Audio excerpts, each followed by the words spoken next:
এই মন, জামাতের আমির একটা বক্তব্য দিচ্ছে, দেখছো? জি না ভাই। দেখো ভিডিওটা।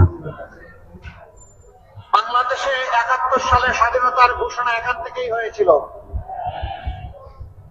আপনাদেরই এক গর্বিত সন্তান সবার আগে চিৎকার দিয়ে বলেছিলেন উই রিবর্ন।